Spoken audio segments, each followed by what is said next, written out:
ఇంకా తదుపరి కర్కాటక రాశి. కర్కాటక రాశి వారికి ఎలా ఉండబోతోంది ఈ సంవత్సరం? ఏవన్నా పరిహారాలు చేసుకోవాలా? నష్టాలున్నాయా? అద్భుత ఫలితాలున్నాయా? చెప్పండన్నయ్య. కర్కాటక రాశి వారికి ఆదాయం 2, వ్యయం 11 అమ్మ. రాజపూజితం 4, అవమానం 7 ఉంది. ఈ రాశి వారికి గురుడు 2026 జూన్ 1 వరకు కూడా వ్యయస్థానంలో రజతమూర్తిగా సౌభాగ్యకరముకు శుభఫలితాన్ని ఇస్తారు. అలాగే జూన్ 2వ తేదీ నుంచి కూడా జన్మరాశి యందు సువర్ణమూర్తిగా లగ్న గురుడు అంటారండి. హుహు.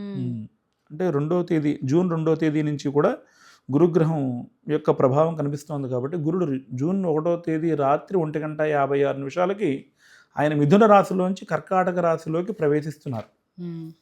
అప్పుడే మనకి యమునా నది పుష్కరాలు వస్తున్నాయి. అవును. గురుగ్రహం మారితేనే పుష్కర ప్రారంభం అవుతూ ఉంటుందన్నమాట మనకి. ఓకే. సో మనకి జూన్ 2వ తేదీ నుంచి ఈ యొక్క గురుగ్రహం కర్కాటక రాశిలోకి ప్రవేశిస్తోంది కాబట్టి కర్కాటక రాశి వారికి ఈ సంవత్సరం యథార్థానికి అప్పటిదాకా కూడా ఈ యొక్క 2026 డిసెంబర్ వరకు కూడా కర్కాటక రాశి వారికి అష్టమ రాహువు, హుహు. ధనస్థానంలో కేతువు. లగ్నంలోకి ఎప్పుడైతే గురుగ్రహం ప్రవేశం వస్తుందో ఇంక ఇబ్బందులు సమస్యలు ఏమీ ఉండవు. ఓకే. కర్కాటక రాశి వారికి అధిపతి చంద్రుడు. హ్మ్. ఉమ్. హ్మ్. అంటే చంద్రుడు కాబట్టి వీళ్ళు ప్రతినిత్యం అమ్మవారి యొక్క ఆరాధన చేయడం, బాలా త్రిపుర సుందరి అమ్మవారి యొక్క దర్శనం చేసుకోవడం వల్ల కర్కాటక రాశి వారికి ప్రధానంగా ఎప్పుడైనా వచ్చే సమస్యలు ఏంటి అంటే కనుక కొంచెం మూన్ రిలేటెడ్ ప్రాబ్లమ్స్, హ్మ్. అంటే కొంచెం జలుబు, తుమ్ములు, దగ్గు, గొంతు నొప్పి, స్కిన్ రిలేటెడ్ ప్రాబ్లమ్స్ ఇలాంటి వాటిని ఆయన కలగజేసే అవకాశం ఉంది, చిన్నపిల్లల నుంచి స్త్రీల నుంచి అందరికీ కూడా. సో ఆ ప్రాబ్లమ్స్ ఏమీ లేకుండా ఉండడం కోసం వారు బాలా త్రిపుర సుందరి అమ్మవారి యొక్క దర్శనం చేసుకోవడం, వీలైతే పౌర్ణమి రోజున కుదిరితే అవకాశం ఉంటే సాయంకాలం చంద్ర దర్శనం చేసుకుని అమ్మవారి యొక్క సహస్రనామాలు ఏమైనా పారాయణ చేసి కొంచెం పరవాన్నం నివేదన పెట్టి అది మరచట్టు రోజు ఉదయం తింటే మంచిది వాళ్ళకి. హుహు.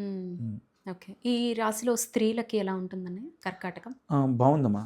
స్త్రీలకు కర్కాటక కూడా రాశి వారికి స్త్రీలకు కూడా బాగుంది. హుహు. ఎంచేతంటే కనుక సప్తమ కళత్ర క్షేత్రంలో ఉన్నటువంటి స్థానాధిపతి శని నవమంలో ఉన్నాడు కాబట్టి వారికి మంచిదే, హుహు. ఇబ్బంది ఏమీ లేదు. పిల్లలకి లేదంటే ఏ దైవనామస్మరణ ఎక్కువగా ఏడాదంతా చేసుకుంటే వాళ్ళకి కలిసొస్తుంది? ప్రధానంగా రాశిలోనే గురుడు యొక్క ప్రవేశం ఉంది కాబట్టి ఈ సంవత్సరానికి అధిపతి కూడా గురుగ్రహమే కాబట్టి, హ్మ్. అంటే గురువారం రోజున ఉగాది వస్తుంది కాబట్టి గురుడు మనకి ఈ సంవత్సరం అంతా కూడా రాజు. హ్మ్. ఈ సంవత్సరం ప్రతి ఒక్కరూ కూడా చేయవలసిన పారాయణ సాధన కూడా దత్తాత్రేయ సాధనే. ఓకే. దత్త సాధన అంతా కూడా సర్వ విధాల సౌఖ్యం. హుహు. అంతేకాకుండా వారి గురువుగారు వారికి ఏమైనా మంత్రోపదేశం చేసి ఉంటే కనుక ఆ మంత్ర సాధన చేయడం కూడా వీళ్ళకి చాలా శ్రేయస్కరం. తప్పకుండా.